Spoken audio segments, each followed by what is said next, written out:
Today we examine China's gold strategy to take over the world, what it is involved and where it is likely to lead the global economy. So let's dive on in. Now, this channel provides global macro insights and champions the importance of sound money in a world gone crazy, so please do consider subscribing.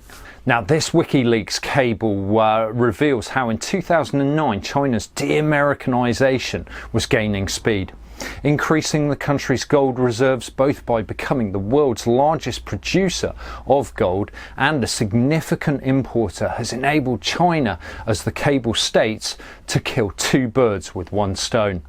Clearly, the Chinese saw the desire of Western governments to debase their currencies while simultaneously suppressing the price of gold as a clear weakness. This required China to hedge its dollar position and to take advantage of cheap gold via price suppression. Instead, our Western governments believed the suppression of the gold price was a key tool to facilitate quantitative easing programs and deter other countries from holding gold, which of course yields no return.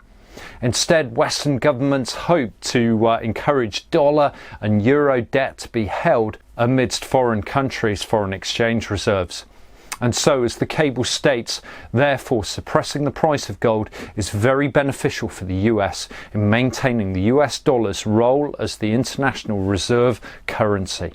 But China and Russia in particular called the US's bluff, and they began to accelerate the de-dollarization of their economies, converting dollars for gold, and so the ever-expanding financialization of Western gold markets has enabled China to amass a vast gold war chest, which most analysts believe is somewhere between 24 and 40,000 tons of gold. Part of this strategy, and contrary to the Western approach, was that the Chinese government also sought to increase gold ownership as a form of saving amongst its citizens in a program known as the People's Gold. In 2012, President of the China Gold Association, Sun Zhuao, wrote for the Chinese Communist Party that because gold possesses stable intrinsic value, it is both the cornerstone of a country's currency and credit,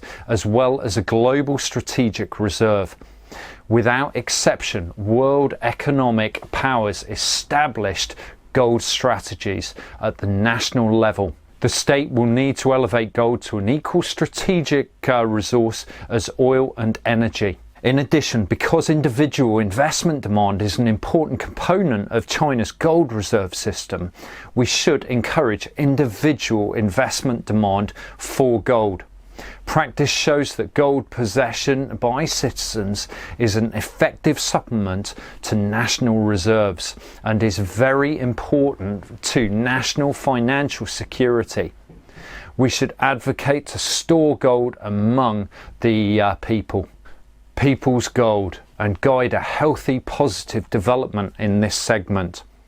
This is the objective under our gold strategy. The world economy faces new changes, new challenges and new opportunities. Therefore, we must relook the status and function of gold from a strategic height and create and implement a national gold strategy to strengthen our country's ability to counter complex situations. It's an absolutely fascinating paragraph in my opinion.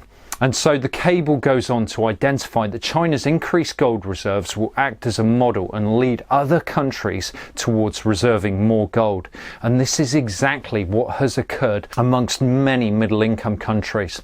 There has been a gold rush which has taken place as central banks have greatly increased their gold reserves in these countries to the extent where Russia now owns more gold than it does dollars. Yet this trend has been strikingly absent among Western central banks. Why is this, and why have they deliberately allowed China to accumulate gold and to do so at such low prices? These are really important questions that really, I believe, should be answered. The long-term outcome for this situation seems clear. As the cable concludes, large gold reserves are also beneficial in promoting the internationalization of the RMB. or the Chinese DCEP currency that will be increasingly used among countries participating in the Belt and Road Initiative. This is a vast infrastructure program conducted by the Chinese state across many countries. Now, China had also sought to defend themselves from a potential US revaluation of gold. In the future, there now lies the distinct possibility that China may one day wish to be the authority that actually makes such a decision. And so how does this inform our own investment strategy? Well, maintaining our very own precious metal standard does just this, of course. A percentage allocation to gold or silver, seasoned to taste, seems the right way to go as far as I see it.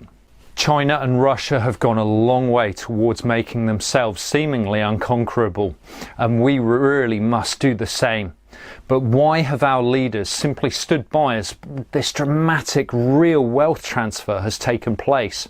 Remember, the global distribution of gold tells us a huge amount about the global distribution of power, and clearly this is moving eastward at an ever accelerating pace. I firmly believe our paper gold markets will soon unwind, and China has the LBMA and COMEX cornered after all.